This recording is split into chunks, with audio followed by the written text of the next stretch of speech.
I'd like to welcome everyone this morning. My name is Jennifer Strapay. It's my honor to serve as the president of the University of Rochester School of Medicine and Dentistry Alumni Council.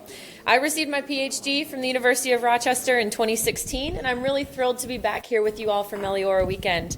It's my pleasure to introduce Dr. Mark Taubman, CEO of the University of Rochester Medical Center and UR Medicine, Senior Vice President for Health Sciences and the Dean of the School of Medicine and Dentistry.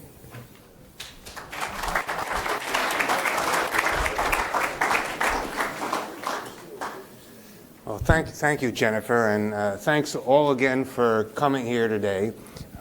First, I want to start with a little apology because I was supposed to be presiding at the 50th anniversary medallion ceremony, but the University of Board of Trustees Executive Committee summoned me at the last minute for a more extended discussion than we thought about a building that you will hear a little bit about in a few minutes. So let me first again congratulate the 50th reunion class, the class of 1969, which in looking at this I realized was in some ways monumental in terms of medicine because you started in 1965 or 65, 66, which is when Medicare started. So it really represents the first class that actually graduated with Medicare. And obviously that's made a huge impact in medicine. What I'd like to do is talk a little bit about just what's going on. I'm trying to balance some new things with just for many of you who have not been here a long time to give you some idea of what we look like. I also want to thank our speakers today. As I mentioned last night, for those of you who are at the Whipple dinner, our institution is great because of our students and because of our faculty. And I think you got some. I think you were the students, so you know you're great. But I think this gives you some idea of some of the very exciting things that are going on at the medical center, and what an extraordinary faculty we have. And it continues to make us one of the most sought-after medical schools in the country. I hope this will work. So what I want to do is just give you a little bit of a snapshot of what we look like. So even though we have an undergraduate medical school that still accepts about 102 students, of which roughly 6 to 7 are MD, PhD students each year, so we have about 430 students. The medical center as a whole actually has a graduate program, which is even larger, with about 500 graduate students, roughly 350 getting PhDs, roughly 70 a year. So it's quite large, and about another 200 or so students who are getting masters, and then about 250 postdocs. Our residency programs and fellowships have grown. We now have over 80. And have 774 residents and fellows. Our School of Nursing is growing very rapidly, so we now have 742 nursing students who have a variety of types of degree. Our graduate dental education, which is really only postgraduate, has 138 residents, but we are planning in the next couple of years to develop a small undergraduate dental program, which will be sort of a DDS PhD program.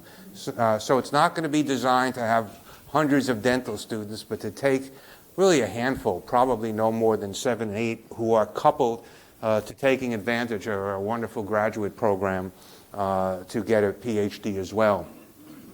And we are up to 1,732 faculty, so it's quite a large institution.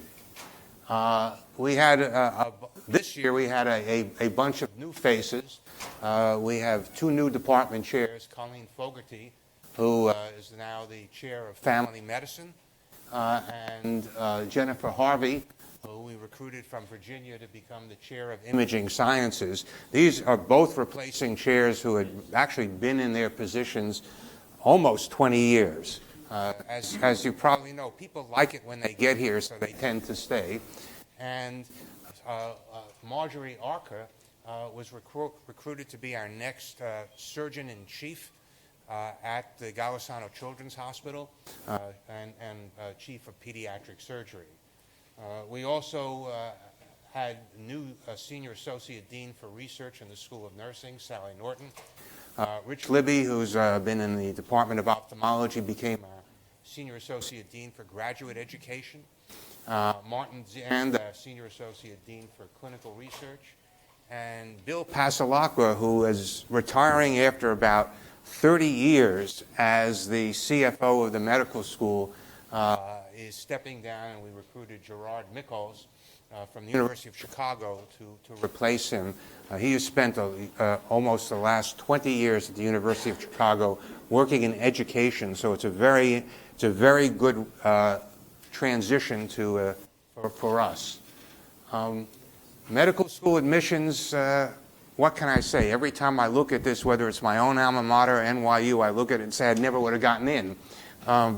We now have 10% of all people who apply to medical school from the United States apply to the University of Rochester. Over the last 5 years, we've had an acceptance rate of 4.8%. That generally puts us within the top 15 or 20 in the country. Just to put it in perspective, the national acceptance rate last year was 41%. So we're almost 8 times more selective. I think it gives you some idea of what whoops, what did I do here? That's not the one. All right. What the demographics are. The 21% are underrepresented medicine, 51% are female. They come from 25 states, about a quarter from New York. And just to put it in perspective, we got 5,850 completed applications, meaning it's a secondary application. We offered it to 306 people for our 102 students, and we got 251 applications for the MD PhD program and offered it to 6. So it's tough to get into. But and as imagine, we just get greater and greater students who, from my perspective, look younger and younger each year. But then when I look at the 50th class, it also looks younger and younger each year. So a few words about some of our students. A couple of just to highlight a couple of exceptional students this year. David Bernstein, who is the class of 20, was named the chair of the Organization of Student Representatives of the American Association of American Medical Colleges, a great honor. And Armand Collins, also is a class of 20, was the recipient of the 2019 Physicians of Tomorrow Underrepresented Medicine Scholarship. This is a $10,000 scholarship provided by the American Medical Association Foundation, recognizing academic achievement for medical students. So this is just an example of 2 of what is really an extraordinary class of medical students. Overall, our students did incredibly well in the match. Interestingly, only 15% remain in Rochester. That tends to vary between 15 and 20%. But in part, it's because they match so extraordinarily well. 85% get one of their top 3 choices, and over 65% match to schools ranked in the top 30. The most popular remains internal medicine, this time at about 23%. Interestingly, emergency medicine is now the 2nd most popular at 13%, and usually family medicine is the 3rd. Not this year, but we actually have a pretty good balance between students who are going into sort of specialty-driven and primary care-driven residencies. As for our residents, as I mentioned, we now have 84 programs, 26 residencies, 58 fellowships, for a total of 788 trainees. And that's actually one of the largest in the country. So it's a very large residency program. To give you some sense of what happens to our residents, roughly 50%, a little bit more than 50% go into fellowships, and roughly a quarter go into academic practice, a lot, and those have a high incidence of staying here, and about a little bit less than a quarter go into private practice. If we look at our fellows, roughly 40% go into academics, roughly 40% go into private practice. We have a bunch of gluttons for punishment who do another fellowship, and interestingly, so again, it's about a pretty good balance between those who are staying in academics and those who are going out and practicing. What makes us unusual is that the ones who do go out into practice tend to stay in New York. We're very different from most of the other private schools, medical schools in New York, in that roughly 56% stay in New York, and 80% of those stay in Western New York. And as a result, we are really providing largely the workforce for Western New York, and particularly the workforce for Rochester, for both healthcare systems. And I think this, in some ways, is very, very helpful in that the state views us a little differently than they view some of the other private schools in providing support, particularly for some of our regional efforts because of this. One of the things that we are very, very proud of is about 3 years ago, the ACGME, which accredits residency, really, after looking at the top 300 residency programs, the top 300 largest programs in the country, really decided that we needed a change in the way we are training our residents to get them more involved in playing a key role in quality and safety in the institution, not just passive, help develop projects in quality and safety, but also understand better how to work in teams, how to be prepared for the change going on in healthcare. And they picked 8 institutions out of about 55 applications to be what they call innovators in their Pursuing Excellence initiative. And we were one of those 8 institutions, chosen in part because we have made great strides in interprofessional education and because of our reputation in education. Some of the others include the University of Chicago, UCSF, the Cleveland Clinic. So we're in good company. And what our project is and has been incredibly successful, we had already started to move to what we call these unit-based performance programs, which were physician-nurse dyads. So on 48 of our units, inpatient units, we now have a nurse-physician leadership team, and which is not only involved in just the way we interact with patients, but also involved in trying to improve quality and identify areas in each unit, specific for each unit, whether it's reduced length of stay, reduced metrics for quality. And what we did is start to put our residents into this. The first year we put 14, the second we did 16, and then it turned out everybody loved it. The physicians loved it, the nurses loved it, the residents loved it.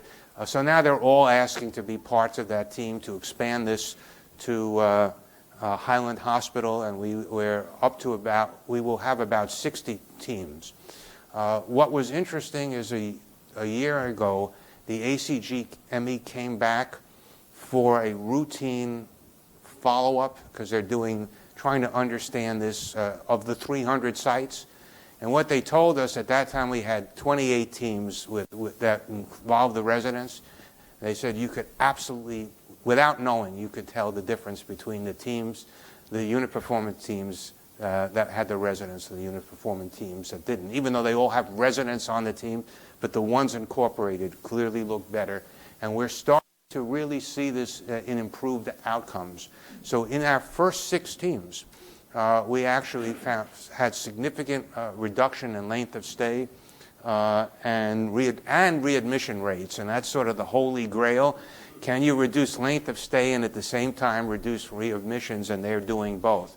So this has really been wonderful for us. We had our meeting in Chicago with all 8 centers, and the ACGME made it very clear that not only did they think we were in the leadership, but having created this model of up teams, that all the other 7 have sort of congregated, even though each project was initially different, to understand this may be the right structure. What our goal is after incorporating the residents, to start incorporating everybody. So the next step would be incorporating medical students in the up teams and nursing students.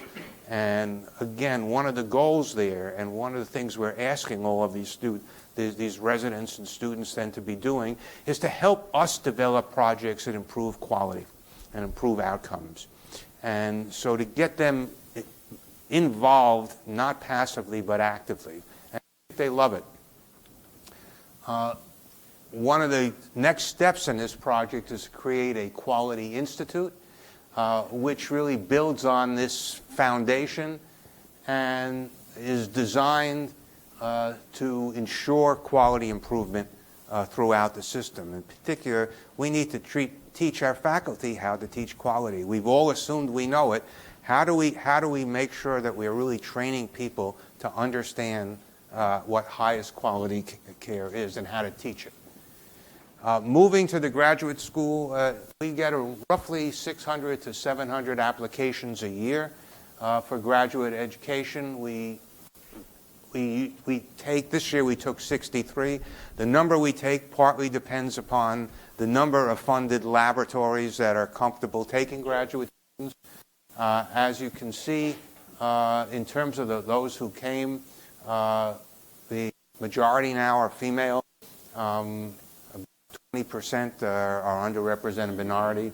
And each year, the qualifications of the students get better and better, higher GPAs, more coming from the better U.S. schools. And I think that partly reflects the quality of the faculty and the quality of the funding. What you also see here is the matriculation for master's students.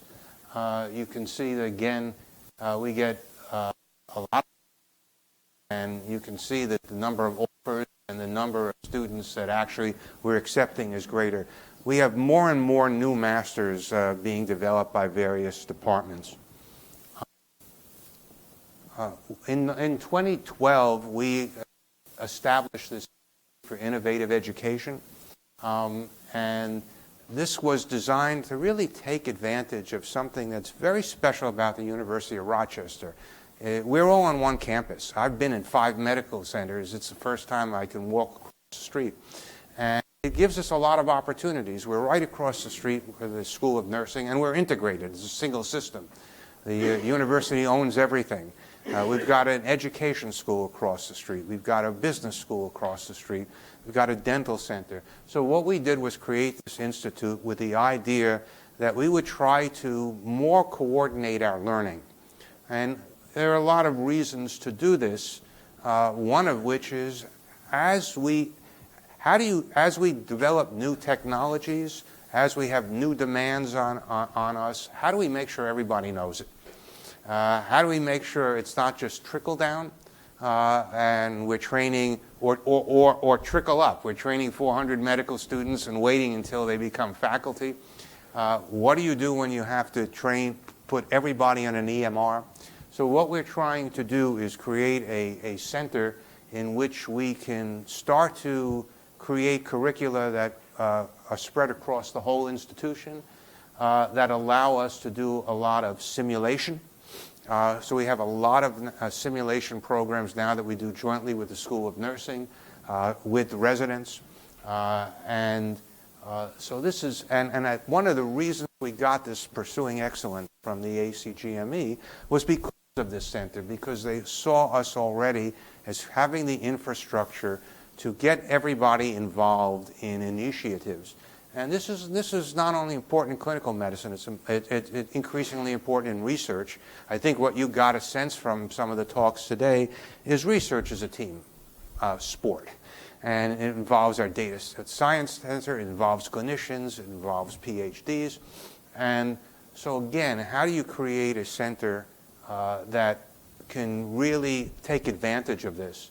One of the things we did was we brought the library in. The library had been really under the corporate wing of the center. We thought it belonged more in an educational wing. I want to mention a little bit about some of our alumni.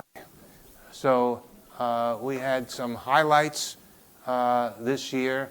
Antonia Isaleni, who graduated actually with a PhD in 2004 and MD in 2006 from our MD PhD program, is now the program director of the Internal Medicine Pediatric Residency Program at the University of Miami, and the founding director of the intensive care unit in the Partners in Health University in Haiti, which she started in 2015, and has been the chief medical officer before that in a hospital in Haiti, is doing just wonderful things around the world.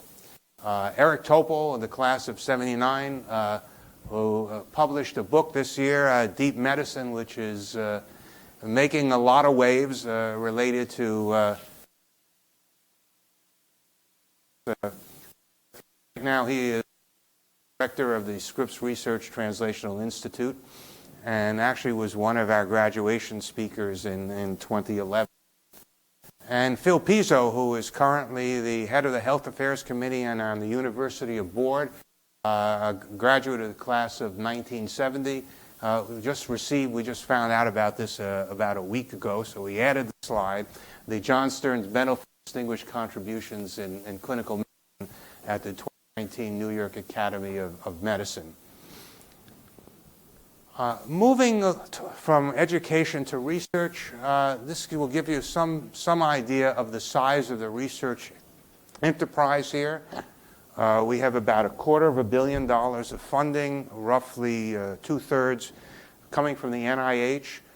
We have 260 individual investigators who are principal investigators on NIH grants, and we have roughly 700 faculty who are investigators on grants, both clinical and basic grants. So roughly 40% of our faculty are either principal investigators or co-investigators on research grants. The research enterprise itself involves 3,000 people. So it's actually, the research enterprise at the medical center would be actually one of the largest businesses in the Rochester area. What we have tried to do, because it's getting harder and harder to support individual research programs in 34 different departments and centers, and also to take better advantage of the collaborative nature of the institution, is to focus our research on multi-departmental, multidisciplinary programs of excellence. And some of these programs are clinically disease-based, like cancer, musculoskeletal disease, and neurosciences. Others are more basic, such as stem cell biology, lung biology. But the goal here really is to create clinically or programs of excellence that go cross lines. This actually represents about 94% of our funded research. What we did do is there are a couple of areas that really everything. We have a lot of strength in RNA biology. RNA approaches affect any disease, whether it is cancer or neuroscience or muscular disease, as is immunobiology. There is probably no disease entity, no program of excellence that really doesn't have part of immunobiology. Those are the needs of virtually all of our programs to have data science and high-end imaging. But some of these programs are very large. The cancer program, which I'll mention a little bit about, has 90 investigators. The neuroscience program has 90. You see some of the other programs, immunobiology probably has about 120, depending on how you consider immunobiology. But these are quite large. One of the things I wanted to highlight is the Wilmot Cancer Institute. We have grown, and you'll see this in a minute, into a very large cancer center, one of the largest in the country, and it sort of has snuck up on us. And in the late 90s, in the 90s, we were at NCI Designated Cancer Institute, and we lost it in the 90s. And one of our highest priorities is to get back NCI designation.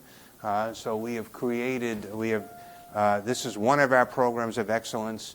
Again, just to give you some idea, 95 investigators representing 23 departments, 3 schools, currently has about $27.5 million of cancer funding.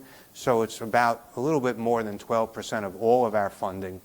And has a leadership group that involves a variety of programs, both clinical and basic, and 3 major research programs, those involving the cancer microenvironment, those that involve cancer control, which is how you take care of patients' symptoms and post-cancer treatment, and hallmarks of cancer, which are really designed to identify pathways that we can target for new therapies. Cancer microenvironment is really focused on how the individual environment around the tumor alters the response to cancer. I mentioned we're large. We picture of where our patients come from. Last year, we actually had 6,000 new cases in a year. That puts us in terms of new cases in the United States. We now see 13% of all the cancer patients in New York. So we've actually grown pretty large, and you can see from this where they come from. It largely comes from Western New York. Again, this is what I was mentioning. So when we look at what's happened, growth of our steadily, we now have 5,808 new cases a year. When I first came here, Roswell Park was about 40% larger, and probably when many of you were here, was the dominant cancer player. But you can see how we compare to other large cancer centers, such as UCSF, UCLA was much smaller. We have now 12 sites around the area, but something that we announced on Monday, we're very, very pleased about, was the receiving of an NCORE grant from the NCI. I mentioned our survivorship program, our cancer control program.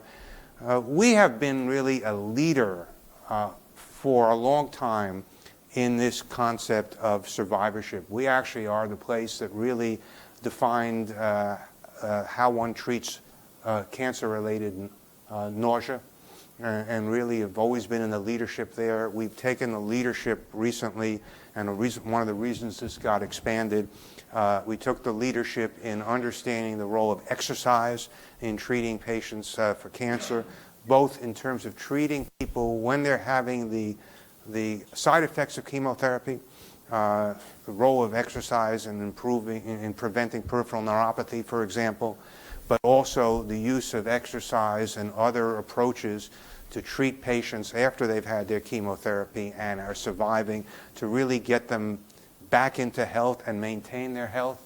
There are 2 NCORE centers. We've had it for quite a while, but it was an $18 million grant. This time we got renewed for $29 million over 6 years. It's one of the largest grants we've ever gotten.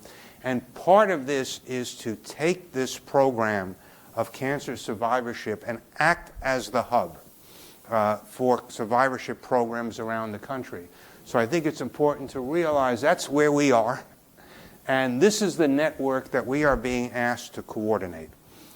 So it really is giving us national profile in cancer.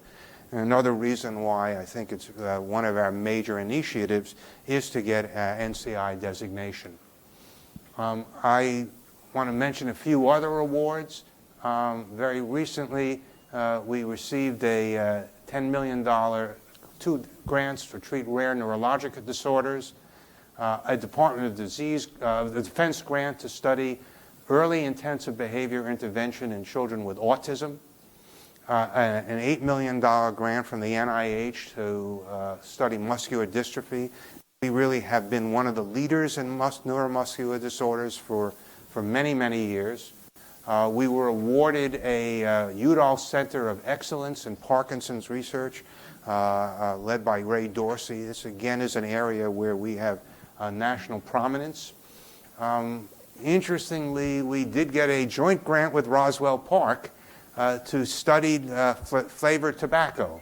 And obviously, this is a very hot area right now in which there is a lot of issues going on. And what we're hoping is that this collaboration will allow us to put science into this. And very recently got a $3.6 million NIH grant to us and the Rochester City School District to reduce disparities in pediatric asthma care. I think there are two other grants that we got recently that's worth mentioning because they represent collaborations. One, we are now one of 15 Roybal centers that is a collaboration between the School of Nursing, Psychiatry in the School of Medicine, and Biology in the River campus to study aging, and in particular to study ways of better treating patients who are aging related to behavioral health. So it's a grant really focused on aging and behavioral health. And we just got awarded a HRSA grant. Again, it was a collaboration of the various schools to be an education hub for the United States on training various rural areas in opiate addiction and opiate treatment. So we have pretty widespread, but I think it speaks to what is an extraordinary research enterprise. So I'm going to finish with the clinical. This is probably a larger center than when most of you left. For those of you who haven't been here in a long time, all one has to do is walk along Boulevard to see that we now have a children's hospital, a cancer center, which we had to expand, and I think you can understand why. Two new research actually 3 new research buildings, the Saunders next to the School of Nursing. But we've also now become a broader institution with 6 hospitals, 3 hospitals in the southern tier, F.F. Thompson in Canandaigua and Highland Hospital here. We have developed 8 urgent care sites. We now have over 220 outpatient clinics throughout the 9-county region. We have nursing homes. We have visiting nurse service. This gives you some idea of the size of the enterprise. What's missing here is we have about 3 million outpatients a year, in addition to an aggregate of about 1,400 licensed beds, with about 40 more coming online this year. Overall, this is what the network looks like. This is Strong Memorial Hospital. Strong West is in Brockport. It was a hospital, closed. We've turned this into a standalone ED and outpatient center that actually now sees the majority of patients in Brockport. And all of the ones with this insignia are the hospitals we own, so it really is a swath that goes all the way down to the tier. But then there are other relationships we have, and this is partly done through what we call our accountable health partners. This is an accountable care network, which now has over 2,000 physicians. Roughly speaking, 1,500 come from our employed physicians, part of our medical faculty group. And our medical faculty group has really evolved over the last 5 years to become a very, very vibrant partner with the hospital in creating really an integrated system We're trying to move away from the concept of hospital faculty to a concept of a clinical enterprise. And you can see roughly 1,500 come from that faculty, the 650 from the community, and roughly speaking, about 3/4 are specialists, the others are primary care docs. Overall, we now are primarily responsible for about 600,000 patients. So it's grown into quite a large network, which is really critical to provide the patients necessary to provide the specialists in the area and for large numbers of patients. But it also allows us to start to move towards care management and population health strategies to create a very efficient system. We also have relationships with other systems, so we are the primary provider of tertiary and quality services for the Bassett system in Cooperstown, which has about 200,000 patients. We have relationships with St. Joseph's in Syracuse, which is part of the Trinity Network. We're actually managing Arnett Hospital in Elmira. So all told, this provides us 1 million patients, which are critical, really, in order to create the kind of healthcare system and still allow us to be a quaternary referral system that provides the state-of-the-art in every area. As you might imagine, if you've grown this size, then you wind up having to build a bigger boat. And there are a number of bigger boats that we have to build. So we have seen over the last 16 years, 15 years, a complete transition from inpatient to outpatient. Despite the fact that inpatient, we are now, because of the size of our network, we are now, for the last 4 or 5 years, had over 100%, usually about 105% occupancy for medical and surgical beds. We're over 100% for pediatrics. So, but nevertheless, we've seen a lot of our procedures shift. When I came here, orthopedics was 20% outpatient. Today, it's 83%. And we're doing more and more outpatient overnight surgery. So one of the things that's happened is that we have to expand our outpatient facilities, in particular our orthopedics program, which really gets patients from all around the country. Has run out of space. What we are planning, and the reason I missed the medallion ceremonies, is to get approval for a outpatient orthopedics building, which will be about 350,000 square feet, which will expand our exam rooms, which are now 100% occupied, from 86 to 140. We'll provide 14 operating rooms, which will then also allow the current outpatient operating rooms to be expanded for surgery. Will allow us to develop a wonderful sports medicine program, which is a destination for the whole area and very involved in the school system. And then allow us to take our old orthopedic space and backfill this for other outpatient programs. This is something that we believe will break ground in another year, and very shortly we will be announcing the site, but it will be close to the medical center. The other major project we have will be a new hospital. And I think our emergency. Now, so why? So for many of you who the closing of Genesee was before my time, but certainly for many of you here, it was part of it. Both Genesee and St. Mary's closed. When we built our new emergency room, it was for 55,000 people. As soon as they closed, it was obsolete. And right now we're seeing 120,000 people in our emergency room. And with 110% occupancy in the med-surg times, our emergency room sometimes looks rather crowded, to say the least. Also, the state-of-the-art now is for all private rooms. So what we are planning is a new hospital. This is, just to put you in perspective, this is the current emergency room, current entrance to Strong. This is going to go here, and And what this will do is it will triple the size of the emergency room, allow it to have all private rooms, and to allow it to be modular, so that we have special places for people waiting to be admitted, for drug, alcohol detox, behavioral health, trauma, etc. And then above this will be room to do two things. One is to allow us to then convert all the beds at the current Strong to private rooms. So we'll have private rooms here and then be able to convert the beds to private rooms.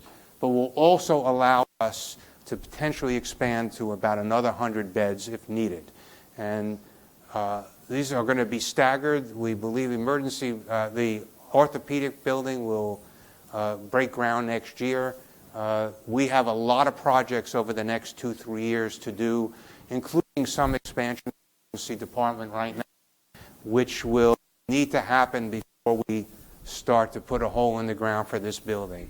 But I will say that I am certainly hopeful that when you come back 5 years from now, there will be an orthopedics building and there will be a hole in the ground, not something else.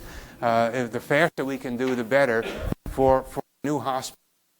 So we are moving ahead, and I think, as you can gather, this is a very exciting time for the medical center. I think it is firing on all cylinders as a great educational center, one that's really more and more incorporating all of our learners and all of the components, a research center with a lot of breadth, and a clinical enterprise, which is the major enterprise in New York State, academic center outside of New York City. I want to conclude with a few slides. One, congratulating all of the awardees who received awards yesterday at the Whipple dinner. Remind you again that very shortly we will have our Distinguished Alumnus Lecture from Richard Loxley. I also want to congratulate all the classes, but want to mention particularly the class of 54 who are celebrating their 65th reunion. And interestingly, at their 35th reunion, they decided to create a scholarship fund, initially with $50,000. It is now worth $1.4 million and has provided scholarships for 100 SMD medical students. So I want to thank the class of 54, but it also gives you some sense of. Last but not least is to remind you of our inauguration of our new president, Sarah Mangelsdorf. She is, for those of you who aren't aware, she was the provost at the University of Wisconsin-Madison, and very similar institution, has a very similar size healthcare system, a very similar size research program. So it's somebody she had been the Dean of Arts and Sciences at Northwestern. So it's somebody who's very attuned to research, very attuned to the role of an academic medical center in the life of a university, and very attuned to education. So I think we're all excited. She will be, I think she is going through about an 18-city tour this year trying to meet alumni, and I think that there will be opportunities for many of you to come to those events and meet her personally, but I think we are all thrilled. So I hope that gives you some sense of what your medical school looks like, and why even if I do have to spend a little more time sometimes explaining to the board why we want to build the largest building ever outside of the university, why it's fun to come in every day. So thank you.